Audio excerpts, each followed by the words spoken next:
Sementara itu, Kabupaten Buleleng kembali meraih penghargaan dari Kementerian Keuangan RI melalui Kanwil Ditjen Perbendaharaan Provinsi Bali dengan pengelolaan keuangan terbaik selama 6 kali berturut-turut. Penghargaan ini diterima langsung Bupati dan Wakil Bupati Buleleng, Putu Agus Ratnyana dan Inyoman Sujidre siang tadi.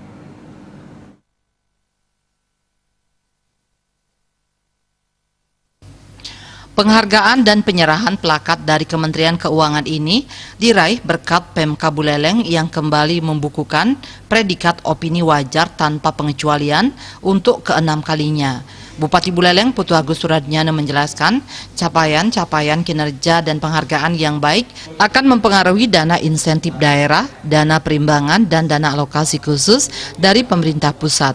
Pada tahun 2020, besaran DAK untuk Buleleng mengalami peningkatan signifikan. Ini berkat kerja keras dari seluruh jajaran Pemka Buleleng. Bupati Pas menambahkan salah satunya adalah pengelolaan DAK fisik.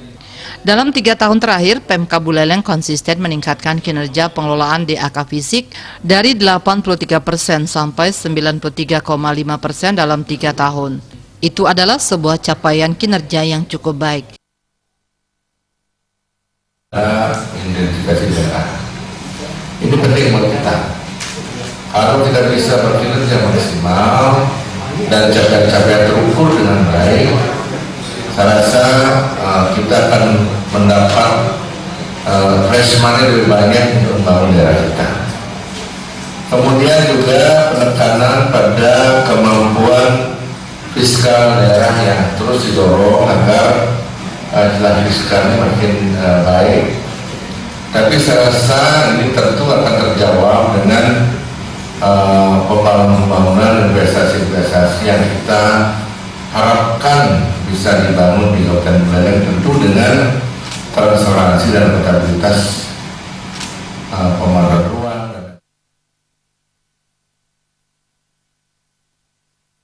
Sementara itu, Kepala Kanwil Ditjen Perbendaharaan Provinsi Bali Tri Budianto menyebutkan penghargaan diberikan pemerintah pusat melalui Kemenq RI karena Pemka Buleleng berhasil mempertahankan opini WTP 6 kali berturut-turut.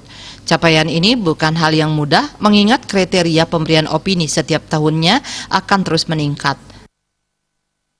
Dari pemerintah, karena kalau bagi pemerintah daerah yang bisa mendapatkan opini WTP itu sudah menunjukkan bahwa kinerja akuntabilitasnya terjaga, yang tentunya itu akan berdampak pada di proses pembangunan. Harapannya kalau pengelolaan keuangannya baik, akuntabilitasnya juga baik, berarti semuanya kembali ke pembangunannya. Pembangunannya pasti harusnya lebih baik lagi.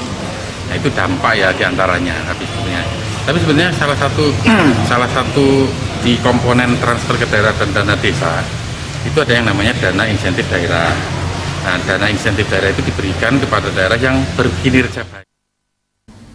Khusus untuk saat ini, karena masih dalam kondisi pandemi, ke depan kualitas perencanaan pengelolaan anggaran dimatangkan lagi sehingga benar-benar bisa memacu pertumbuhan ekonomi di Buleleng. Komang Yuda, Bali TV.